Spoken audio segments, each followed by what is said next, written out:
My people, something that has never happened before just went down in the land of the Golden Crown. Imagine all the wives of the Golden King, women who used to be at each other's throats, suddenly coming together as one. They didn't come to fight, they came to kneel.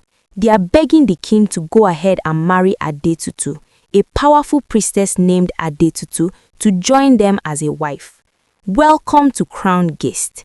If you are a fan of deep secrets, royal moves, and the kind of updates that keep you talking all day, you are in the right place. But wait, if you haven't hit that subscribe button yet, you are honestly missing out on the real gist. Join our Crown Guest friends and families right now so you can stay updated whenever the palace walls start talking. Let's pray shortly. May any power trying to scatter our homes be put to shame, and may we find the wisdom to unite with the right people to win our battles. Amen.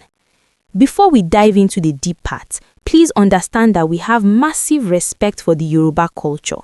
Because of this, we use certain fictional names and titles for sacred rituals and personalities. Keep watching and listening. As the story flows, everything will become clear to you. The atmosphere in the land of the Golden Crown right now is vibrating with an energy that is hard to explain. It is a mixture of shock and deep mystery.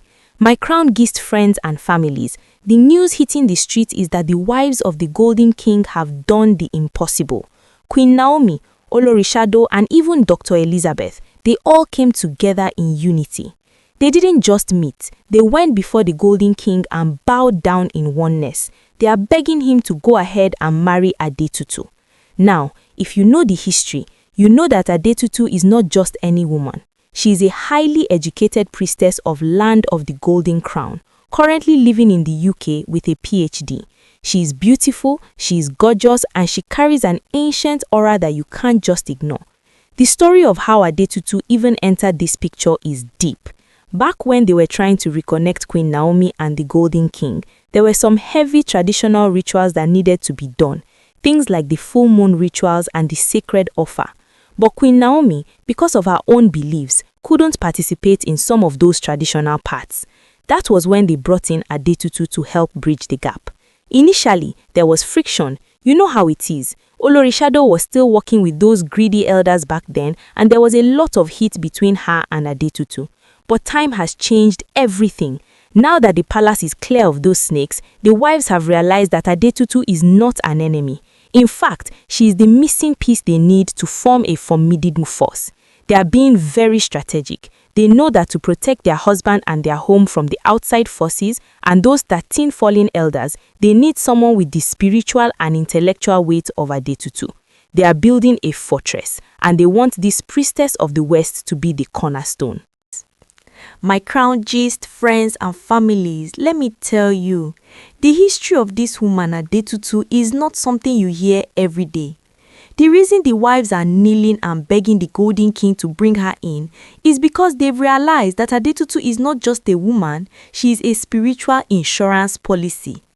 The information coming out now is that her lineage is so vast and so powerful that even the most stubborn elders struggle to count the kings in her bloodline.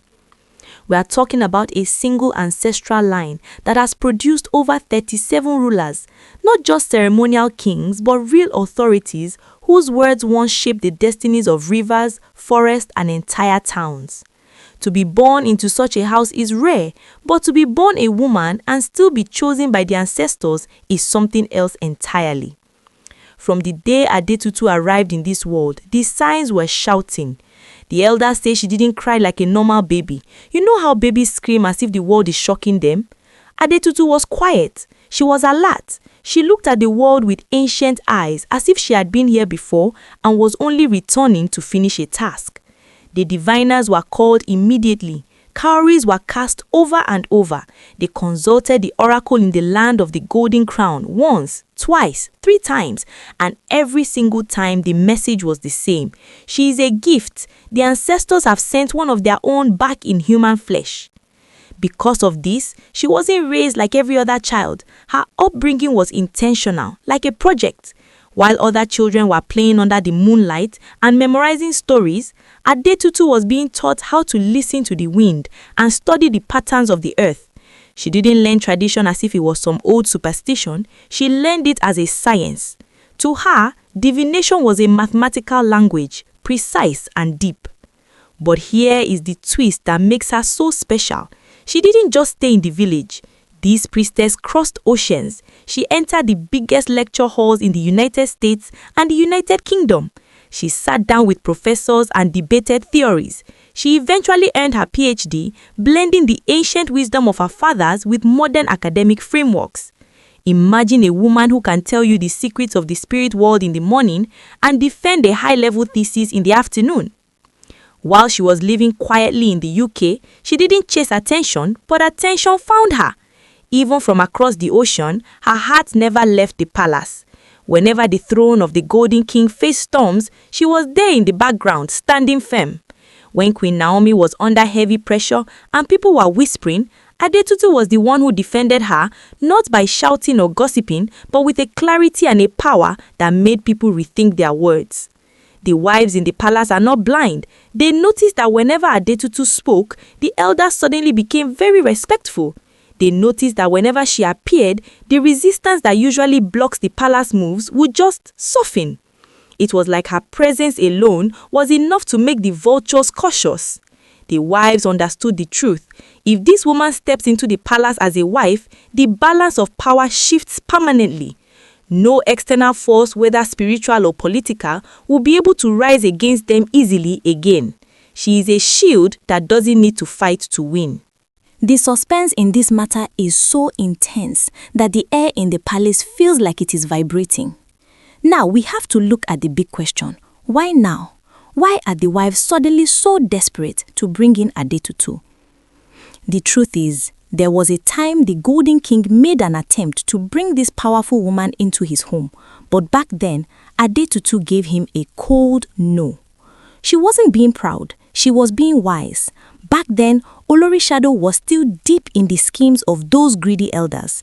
The palace was like a house divided against itself, with secrets leaking out like water from a broken pot.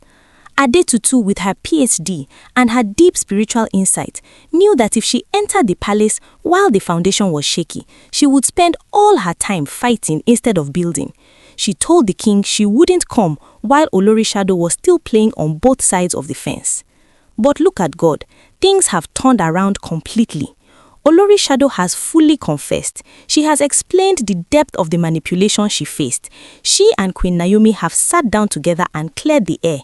Even the Yeyelua and other powerful women have explained to the wives that Adetutu is not coming to take their space, but to expand the palace's glory. The wives realized that they were fighting the wrong battle. They saw that while they were busy competing over who gets the king's attention, the 13 fallen elders were busy planning how to snatch their children's inheritance. They realized that they needed a general in their midst. Think about it. Adetutu is ancestral alignment made human. The wives understood that with her in the palace, no one would dare challenge the throne lightly. If she sits within those walls, the legitimacy she brings is like a spiritual wall of fire. It is reported that Olorishado was the one who actually spearheaded this move. She told the other wives, if we don't bring in someone with this kind of backing, these elders will eventually find a way to break us one by one. So, they hatched a plan. It wasn't about jealousy anymore. It was about survival.